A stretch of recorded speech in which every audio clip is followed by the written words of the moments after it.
أشهد أن لا إله إلا الله وحده لا شريك له وأشهد أن محمدا عبده ورسوله أما بعد فأعوذ بالله من الشيطان الرجيم بسم الله الرحمن الرحيم الحمد لله رب العالمين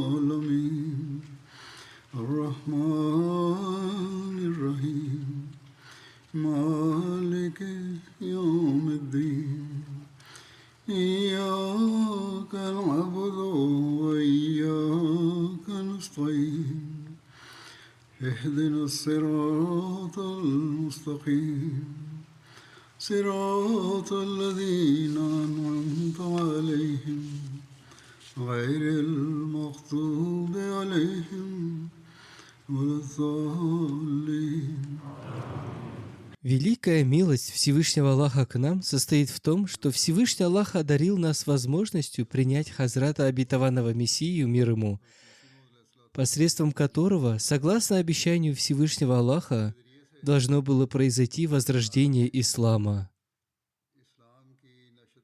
Он был ниспослан согласно обещаниям Всевышнего Аллаха и пророчествам посланника Аллаха, мир ему и благословение Аллаха, в качестве его самозабвенно преданного слуги для обновления религии ислам.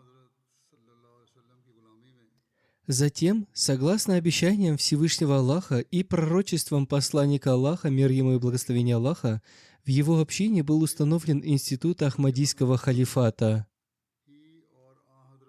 Каждый год 27 мая в каждой общине по всему миру отмечается день основания Ахмадийского халифата, день, в который исполнились обещания Всевышнего Аллаха и пророчества посланника Аллаха, мир ему и благословение Аллаха. Хазрат Обетованный Мессия, мир ему, покинул этот мир 26 мая.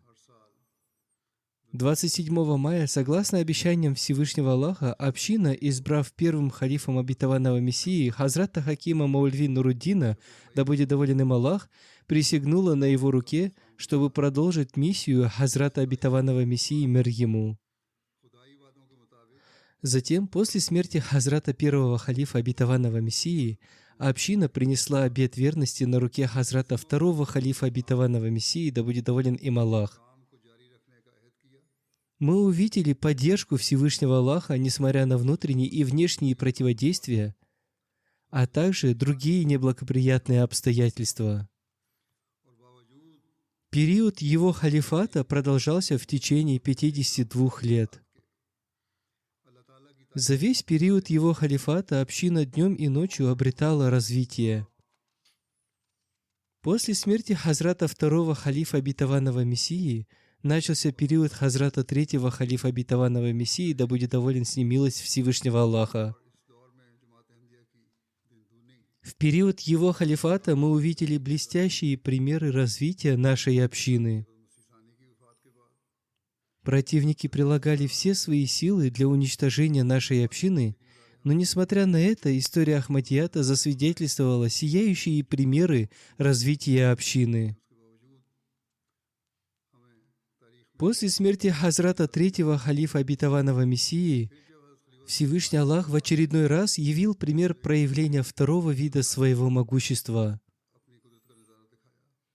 Таким образом, начался период Хазрата четвертого халифа Обетованного Мессии, да пребудет с ним милость Всевышнего Аллаха. В период его халифата противники в очередной раз всеми своими силами пытались уничтожить нашу общину, но они потерпели поражение по всем параметрам.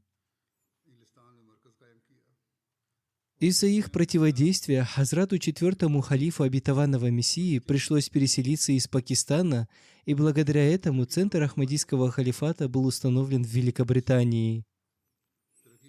Таким образом, мир в очередной раз увидел быстрое развитие общины. Те, кто желал остановить развитие общины, стали возмущаться ее очередным развитием.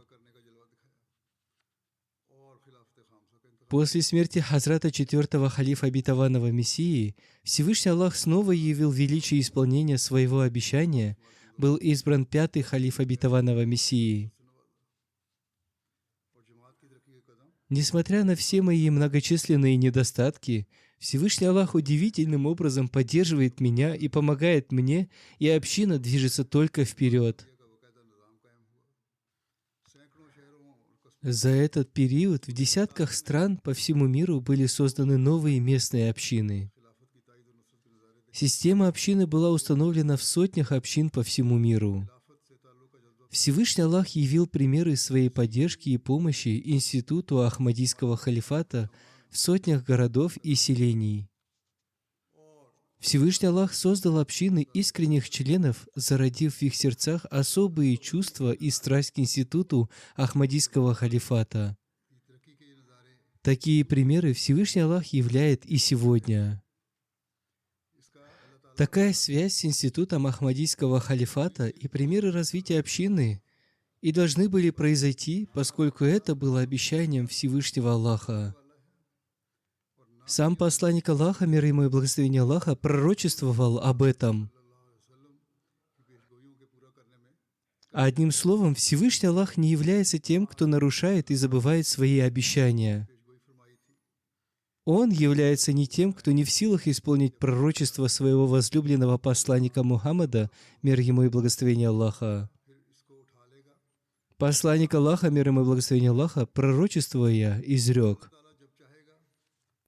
«Пророчество сохранится у вас до тех пор, до каких пожелает Аллах», то есть на период жизни посланника Аллаха, мир ему и благословение Аллаха. Затем Всевышний Аллах заберет его и установится халифат на стезе пророчества. Он будет существовать столько, сколько пожелает Аллах. Затем Аллах заберет его, затем придет эпоха сильного и мощного царства. Она сохранится до тех пор, до каких пожелает Аллах. Затем Он заберет и то царство тоже, и тогда придет время жестокого и деспотичного правления, после чего опять наступит эпоха халифата на стезе пророчества. Сказав это, посланник Аллаха, мир ему и благословение Аллаха, умолк. Одним словом, мы являемся теми счастливыми людьми, которые могут засвидетельствовать исполнение этого пророчества. Те, кто поистине будут связаны с общиной слуги посланника Аллаха, мир ему и благословение Аллаха, станут наследниками милости Всевышнего Аллаха, иншаллах. Мы видим, что после пришествия Хазрата обетованного Мессии, мир ему, среди мусульман исчезла так называемая концепция института халифата. Остались лишь мирские правительства, и если эти правительства будут оставаться деспотичными, они не смогут избежать наказания Всевышнего Аллаха. Всевышний Аллах иногда дает отсрочку, но наказание его неизбежно. Одним словом, как сказал посланник Аллаха, мир ему и благословение Аллаха, будет установлен халифат на стезе пророчества. В подчинение посланнику Аллаха, мир ему и благословение Аллаха, был ниспослан Хазрат обетованный Мессия, мир ему. Он сказал, что после него, согласно пророчеству посланника Аллаха, мир ему и благословение Аллаха, будет установлен институт его халифата. Он также сказал, что он является печатью всех халифов, и теперь Всевышний Аллах может одарить статусом халифа только того, кто будет подчинен ему. Следовательно, теперь, сколько бы мир ни прилагал усилий для установления халифата, он не сможет сделать этого без подчинения Хазрату обетованному Мессии, мир ему. Хазрат обетованный Мессия, мир ему, узнав о приближении времени своей смерти, пророчествуя об установлении института халифата, изрек: Всевышний Аллах проявляет свое могущество двух видов. Первое, Он Сам посредством пророков проявляет свое могущество. Второе, в то время, когда бывает упокоен пророк и возникают разного рода проблемы и затруднения, и враги набирают силы и думают, что теперь дело пророка погибло, и они бывают убеждены в том, что его община будет уничтожена, и члены общины находятся в состоянии неопределенности и сокрушенности, а некоторые несчастные даже становятся отступниками. И тогда Всевышний Бог второй раз являет свое могущество и Он поддерживает общину, потерявшую опору. И тот, кто проявит терпение до этого момента, тот увидит это чудо Всевышнего Бога, подобно тому, как произошло после смерти посланника Аллаха, мир ему и благословение Аллаха, когда многие неразумные бедуины стали отступниками и сподвижники посланника Аллаха, мир ему и благословение Аллаха, от горя и скорби стали похожими на потерявших разум. Тогда, возвышая Хазрата Абу Бакра, да будет доволен им Аллах, Всевышний Аллах еще раз явил пример своего могущества, и Он поддержал чуть было не уничтоженный ислам и выполнил свое обещание. И, несомненно, Он укрепит для них веру их, которую Он пожелал для них. И, несомненно, даст Он им взамен после страха их спокойствие. То есть после страха Он еще раз укрепит их стопы. О, мои дорогие! С давних времен в обычае Бога есть такое, что Он проявляет два своих могущества, чтобы уничтожить две ложных радости противников. Так что невозможно, чтобы Всевышний Бог вдруг прекратил соблюдать свой давний обычай. Поэтому не печальтесь из-за того, что я сказал, и вас, и ваши сердца не должны волноваться. Для вас также важно увидеть второе проявление могущества Бога, и это будет благотворно для вас, потому что оно вечно, и его цепь не будет прервана до судного дня. И это второе могущество не может прийти, пока я не уйду. Здесь я хочу сказать для тех, кто ведет дискуссии о годах жизни Хазрата Обетованного Мессии, мир ему, в этих его словах содержится ответ для них. Из этих слов я делаю такой вывод, что Хазрат Обетованный Мессия, мир ему, не указал здесь, сколько лет ему оставалось жить. Он лишь намекнул о своем уходе и не придал никакой важности жизни в этом мире. Напротив, этим он придал важность завершению своей миссии. Далее Хазрат Обетованный Мессия, мир ему, изрек: «Когда я уйду, тогда Бог не спошлет вам это второе могущество, которое всегда будет вместе с вами, согласно обещанию Всевышнего Бога в книге Барахине Ахмадия. И это обещание не относится ко мне, оно относится к вам. Всевышний Бог сказал: «Я дарую победу общине твоих последователей до дня воскресения». Так что для вас необходимо наступление дня разлуки со мной для того, чтобы наступил тот день, который является днем вечного обещания. Воистину, наш Бог честный в своих обещаниях, верный своему слову и правдивый Бог. Он явит вам все, что Он обещал. Хотя эти дни являются последними днями мира, и уже наступило время ниспослания многих бед, но это тоже необходимо, чтобы мир продолжал существовать до тех пор, пока не исполнилось все то, о чем сообщил Всевышний Бог. Одним словом, это были обещания Хазрата Обетованного Мессии, мир ему, некоторые из которых уже исполнились, и исполнение некоторых мы еще увидим в будущем, иншаллах. Как я уже сказал в начале этой своей проповеди, согласно обещанию Всевышнего Аллаха, после смерти Хазрата Обетованного Мессии, мир ему, начался период Хазрата первого халифа Обетованного Мессии, и в его период община шагала только вперед. Затем наступил период Хазрата второго халифа Обетованного Мессии. В его период община получила еще большее развитие. В его период община получила развитие во многих странах мира. В период Хазрата третьего халифа Обетованного Мессии община получила еще большее развитие. Затем наступил период Хазрата четвертого халифа Обетованного Мессии. В период его халифата открылись двери для нового развития общины.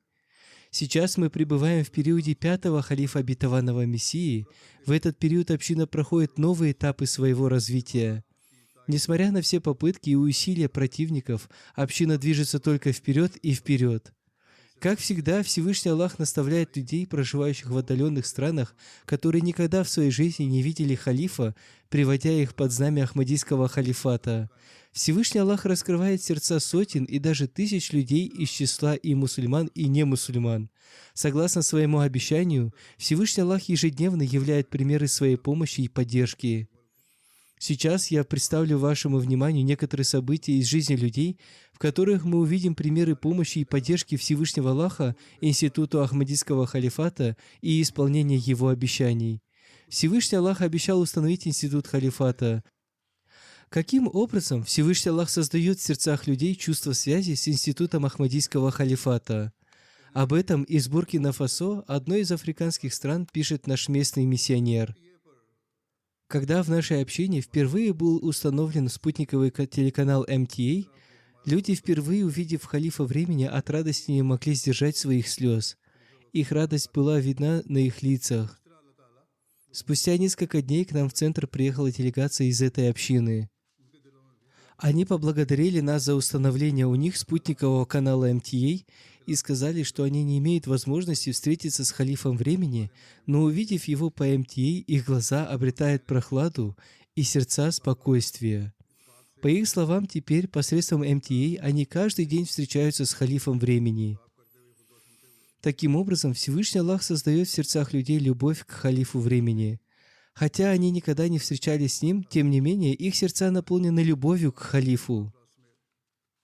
О том, как Всевышний Аллах посредством института Ахмадийского халифата наставляет людей к исламу, Амир Сахиб общины Гамбии пишет: один механик по имени Самба Сахиб случайно услышал про МТА речь или проповедь Хузура.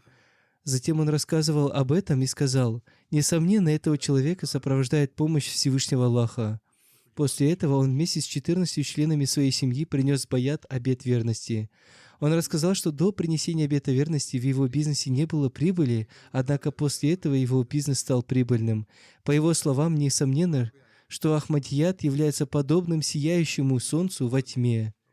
Люди из числа немусульман также ощущают поддержку Всевышнего Аллаха, института Ахмадийского халифата, и они, как правило, входят в лоно Ахмадията. Выше я привел пример африканцев, теперь я приведу пример из жизни одного араба, который в настоящее время проживает в Германии. Секретарь по проповедованию общины Германии пишет: один из арабов посетил нашу выставку по проповедованию. Он взял у нас священный Коран с немецким переводом и оставил свой номер телефона для связи с ним.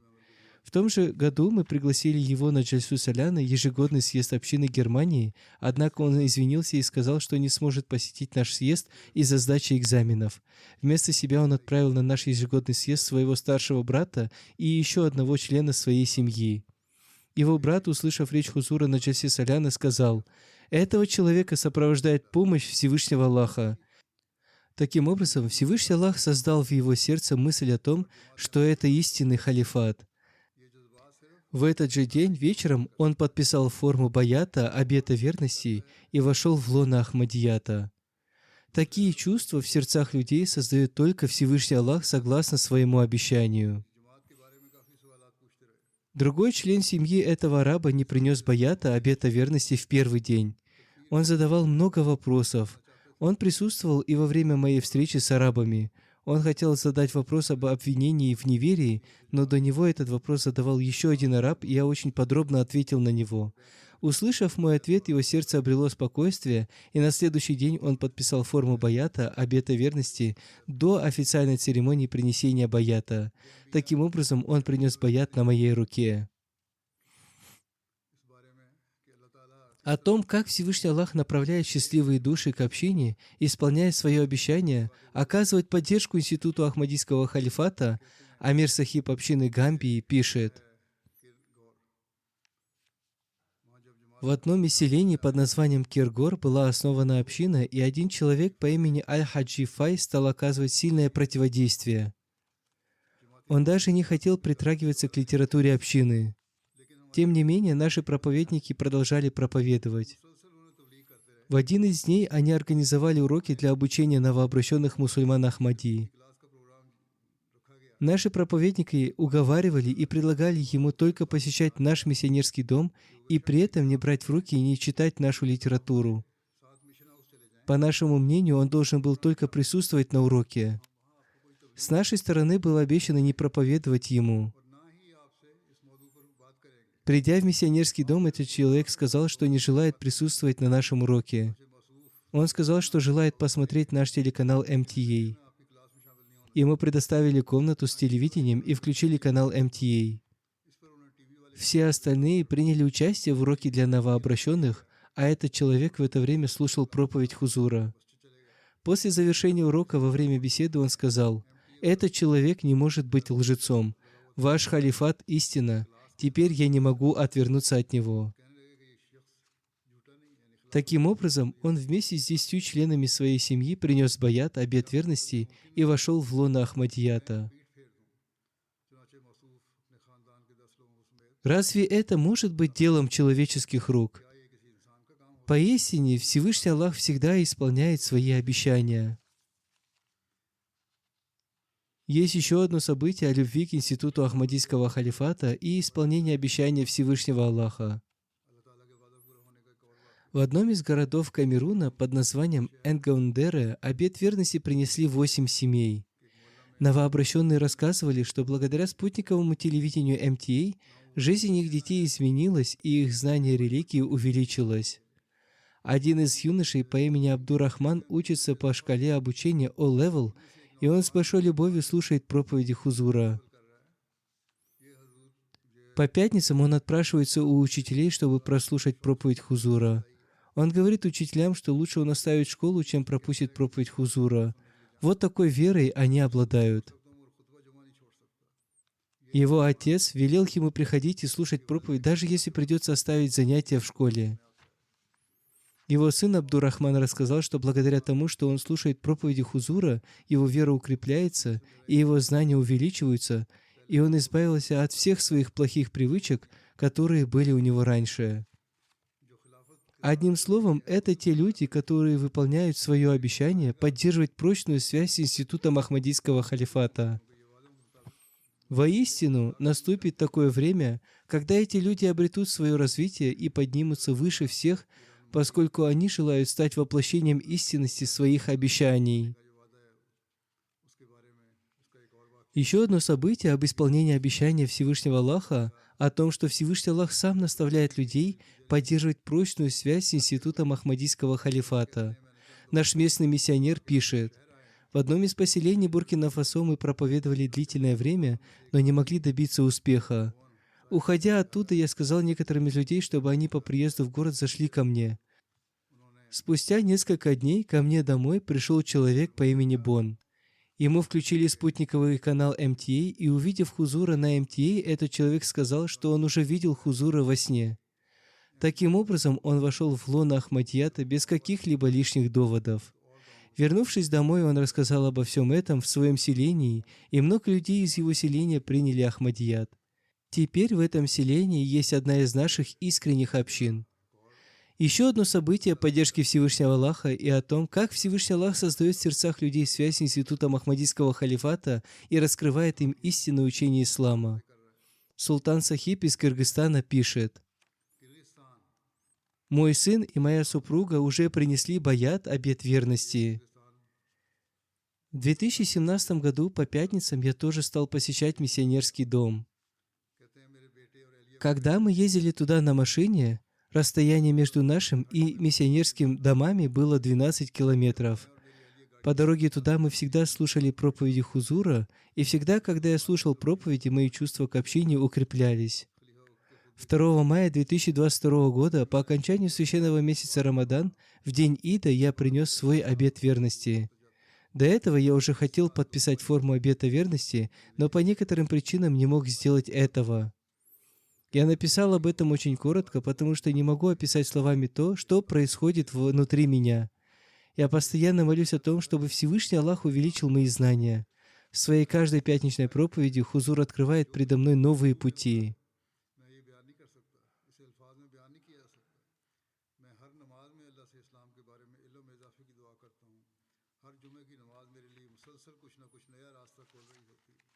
Еще одно событие из Гвинеи-Бисау о том, как Всевышний Аллах раскрывает грудь людей посредством института Ахмадийского халифата.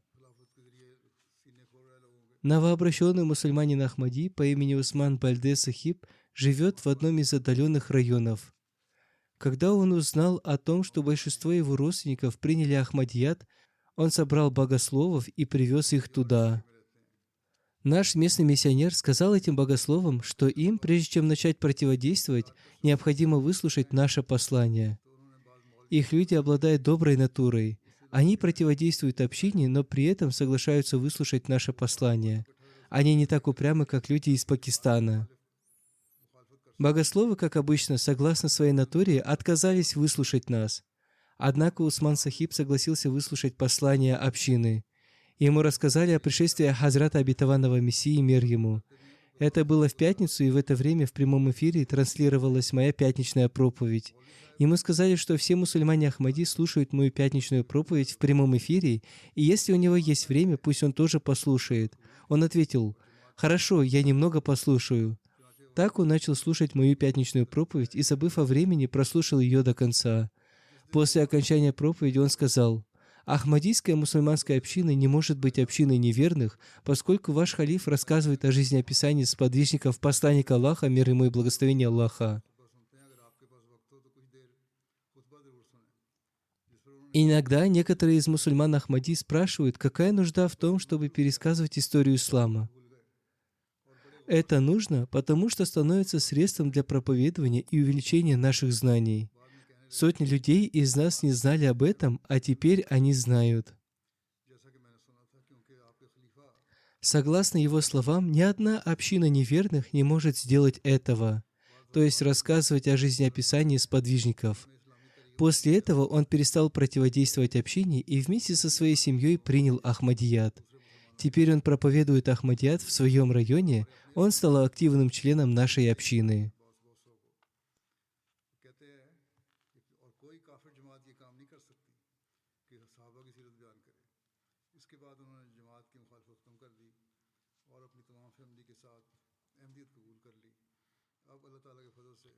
Еще одно событие об обретении наставления посредством института Ахмадийского халифата. Наш местный миссионер из Конго-Киншаса пишет: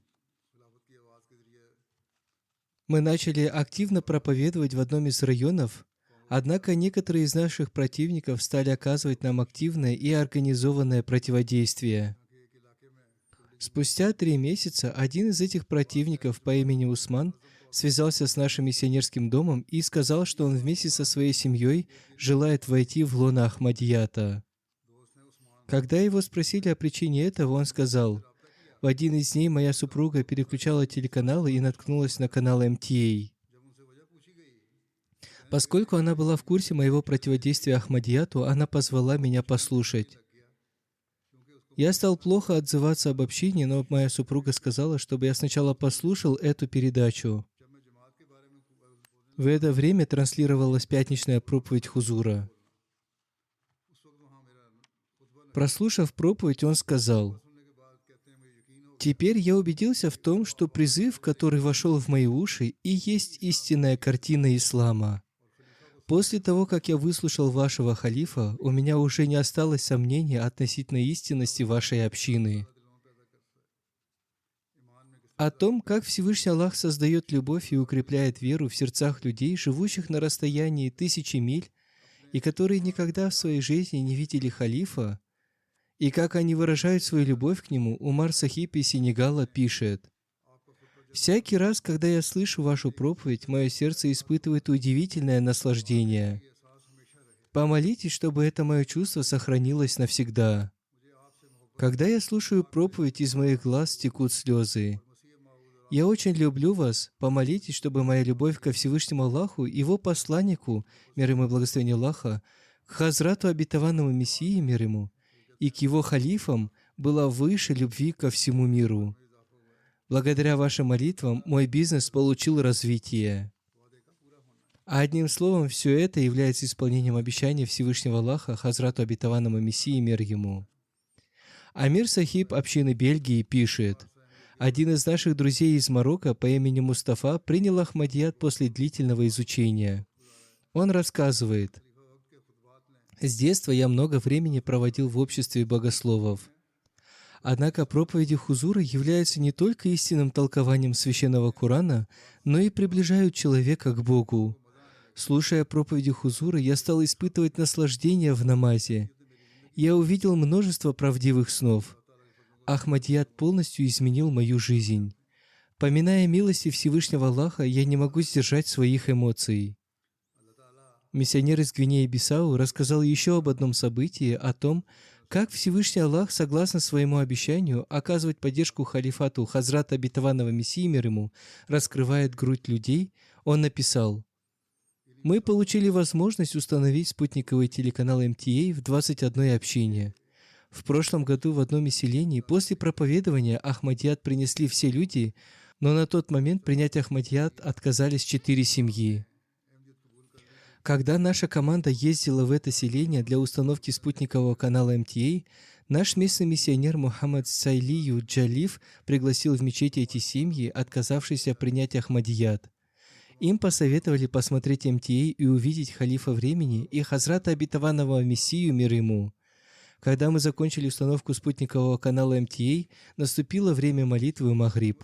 И когда мы после намаза включили канал МТА, по нему транслировалась проповедь Хузура, и все мусульмане не Ахмади внимательно прослушали проповедь. Обращаясь к ним, наш местный миссионер сказал, что поскольку проповедь транслируется с переводом на английский язык, поэтому он будет переводить им, чтобы они поняли слова халифа времени. Один из них сказал: «Я не могу понять его слова, но клянусь Богом, этот человек не может лгать. Если этот человек является халифом общины, Ахмадият не может быть ложной общиной. Я хочу прямо сейчас объявить о принесении своего баята, обета верности». Вот так Всевышний Аллах направляет сердца людей к истине. Халифат является великим средством проповедования.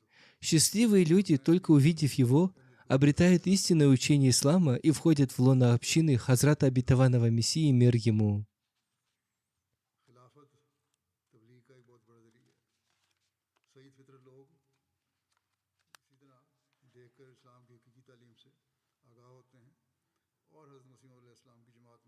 Амир Сахиб из Гамбии пишет: «Мы ездили в одно из селений под названием Самбе с целью проповедования.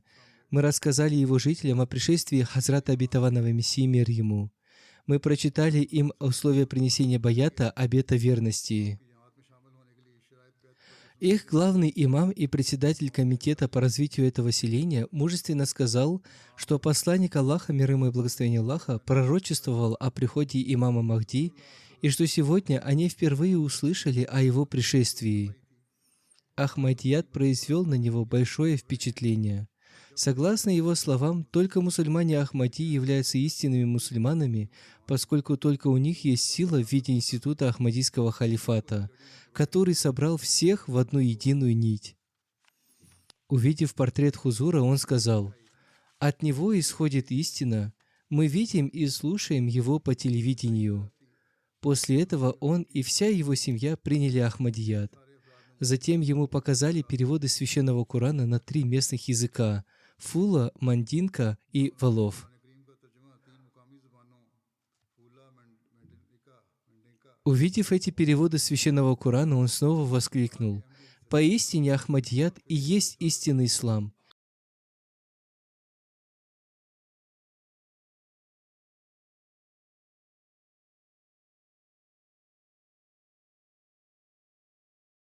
Это и есть истинный ислам. Другие богословы только обманывают нас. Миссионер из Мали пишет: «Один человек пришел в офис Ахмадийского радио и сказал, что хочет принести обет верности. Он сказал, что благодаря Ахмадияту он спасся от огня ада. Его спросили о причине этого, и он ответил: некоторые богословы утверждали, что нет нужды в совершении намаза, и, следуя им, я перестал совершать намаз. Однажды по Ахмадийскому радио я услышал проповедь вашего халифа о важности совершения намаза, и это оказало на меня большое внимание. Теперь я снова стал совершать намаз и считаю оставление намаза огнем ада. Сегодня я принимаю Ахмадият и никогда больше не оставлю намаз». Вот такое влияние оказывают мои проповеди на новообращенных мусульман Ахмадии.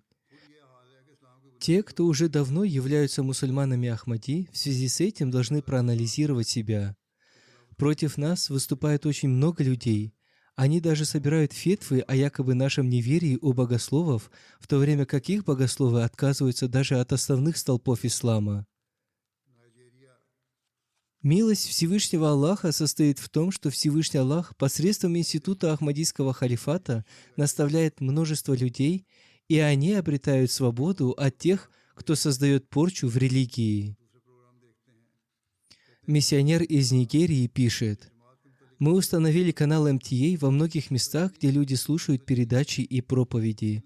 Один человек сказал, что у него было много возражений относительно нашей общины, и он не получил на них удовлетворяющих его ответов.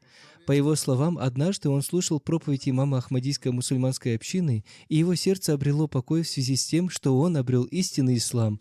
Все его возражения удалились, и он принял Ахмадият». Еще одно событие о том, как получают наставления счастливые души. Мухаммад Со Сахиб из Гамбии рассказал о своем сне. По его словам, однажды он увидел во сне одного человека, который пришел к нему и, крепко сжав ему руку, сказал: «Ассаламу алейкум ва рахматуллах». Однако он не узнал его. Он спросил людей: «Кто это?» Люди ответили ему, что это имам мусульман Ахмади. На следующий день он пришел в миссионерский дом и рассказал свой сон местному миссионеру, который включил канал МТА. В это время транслировалась пятничная проповедь Хузура. Увидев Хузура, он воскликнул, что это тот самый человек, который приснился ему вчера. Таким образом, он принес обет верности и принял Ахмадият.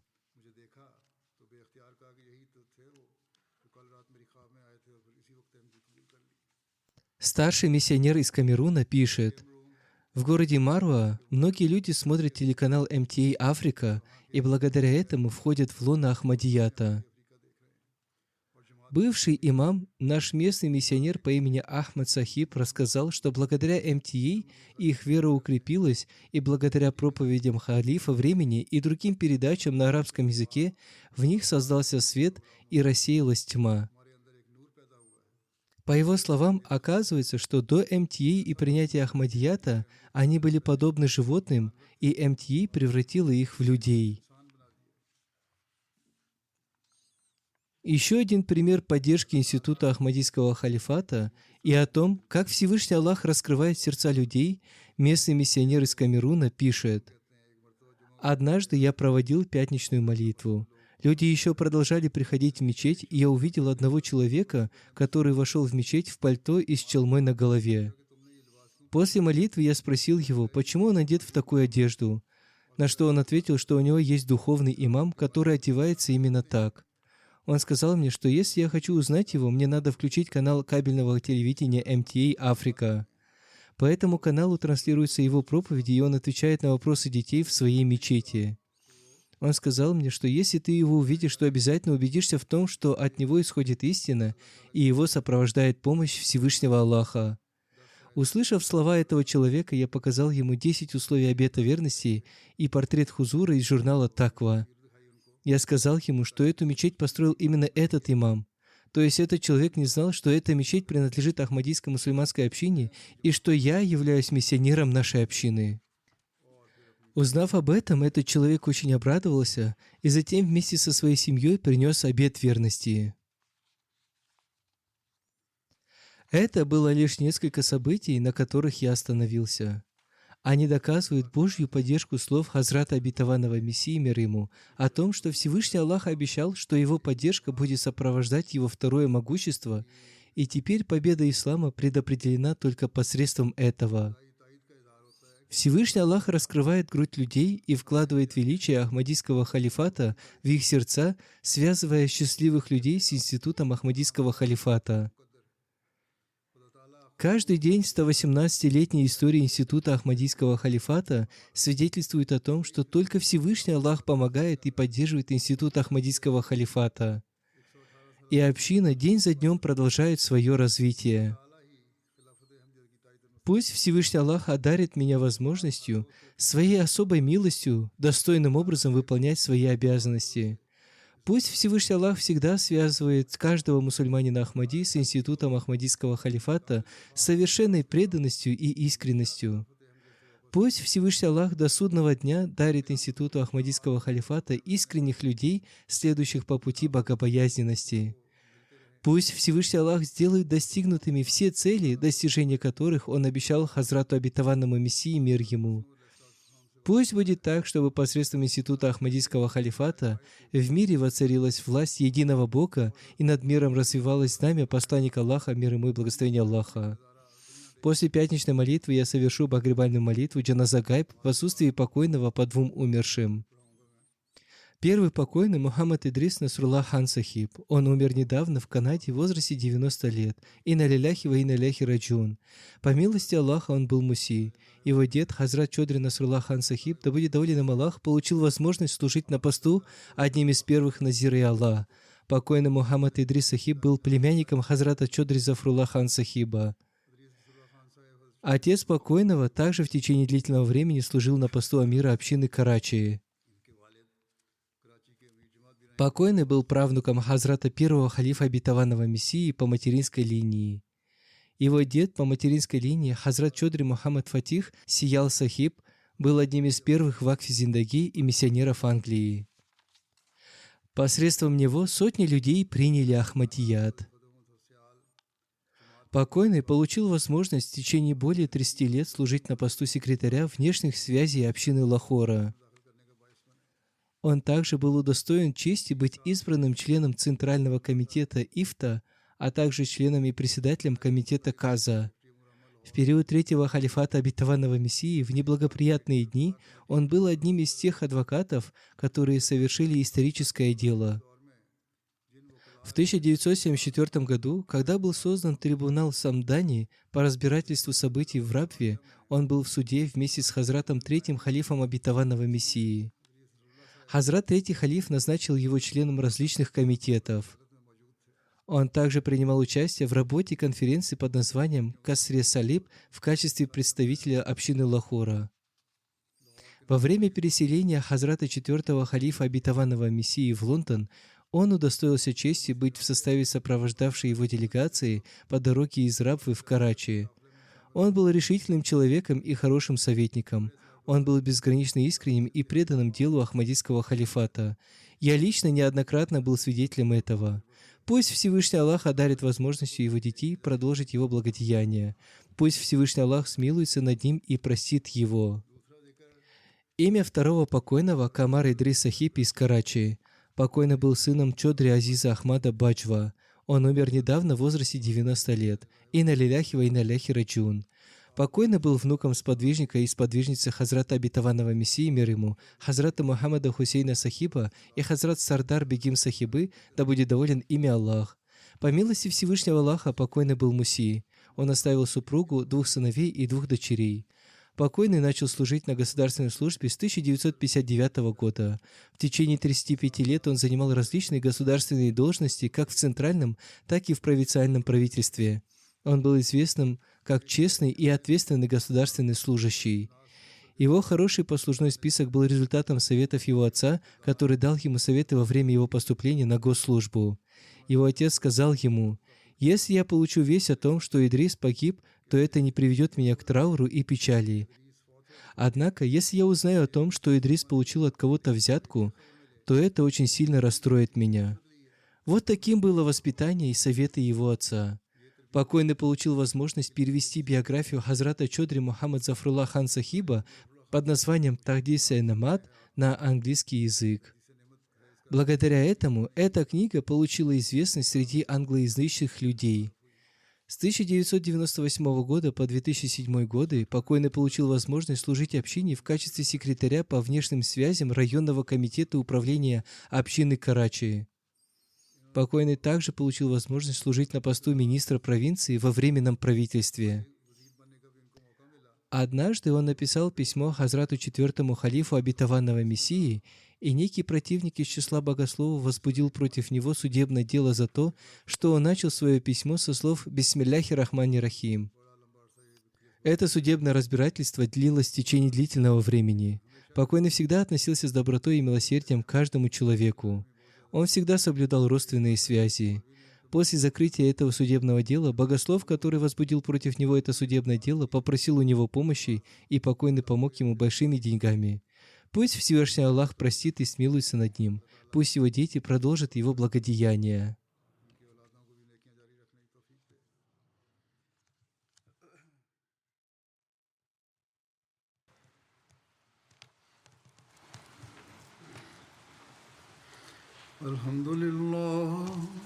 الحمد لله نحمده ونستعينه ونستغفره ونؤمن به ونتوكل عليه ونعوذ بالله من شرور أنفسنا ومن سيئات أعمالنا من يهده الله فلا مضل له ومن يضلله فلا هادي له ونشهد أن لا إله إلا الله ونشهد أن محمدا عبده ورسوله عباد الله رحمكم الله إن الله يأمر بالعدل والإحسان وإيتاء ذي القربى وينهى عن الفحشاء والمنكر والبغي يعظكم لعلكم تذكرون اذكروا الله يذكركم وادعوه يستجب لكم ولذكر الله أكبر